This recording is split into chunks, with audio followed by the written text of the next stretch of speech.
अस्सलाम वालेकुम। उम्मीद करता हूँ आप सब खैर वापस होंगे। अच्छा, 3-4 दिन से ना मैं मुसलसल ख़बरें पढ़ रहा हूँ और बरतानवी जरीदे के मुताबिक कि बुशरा बीबी जो इमरान अहमद खान नियाज़ी साहब की बेगम साहबा हैं, और वो बुशरा बीबी जिसने इमरान अहमद खान नियाज़ी को पैगाम पहुँचाया कि आप मेरे साथ शादी करें तो आप वज़ीर आज़म ऑफ पाकिस्तान बनेंगे, और वो काला जादू करती है और काले जादू के ज़रिए इमरान अहमद खान नियाज़ी को वज़ीर आज़म ऑफ पाकिस्तान तैनात किया गया। मतलब है कि उसने काला जादू किया और इमरान अहमद खान वज़ीर आज़म बना।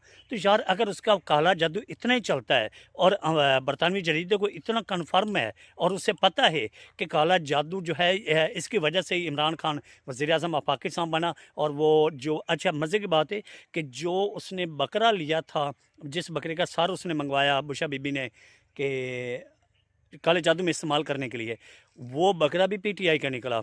अच्छा, अगर बकरा जिंदा होता तो शायद उससे भी प्रेस कॉन्फ्रेंस करनी पड़ती। चलो उसे साइड पे करें। अच्छा, दूसरी बात सुने कि वो जो कसाई जिससे बकरा लिया गया था वो भी पीटीआई का निकला। अच्छा, उससे भी छोड़े, आगे आएँ।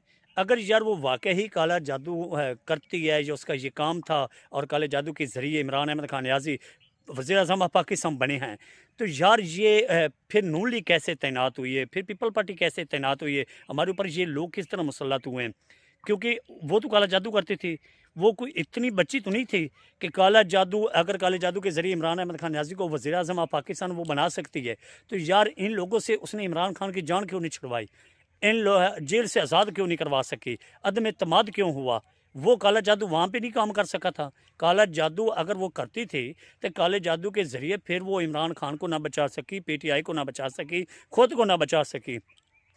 यार कैसे है काला जादू? मुझे तो समझ नहीं आती। काला जादू होता है, बेशक होता है, बरहक कि हम इस कलाम को मानते हैं कि काला जादू होता है, लेकिन यार वो अगर करती होती तो यार पीटीआई कैसे तबाह होती? पीटीआई खुडे लाइन कैसे लगती? किसने लगने देना था? बरतानवी जरीदा, वो जरीदा या खरीदा, इस बात का मुझे नहीं पता, लेकिन ये सोशल मीडिया पे सिर्फ प्रोपोगंडा है।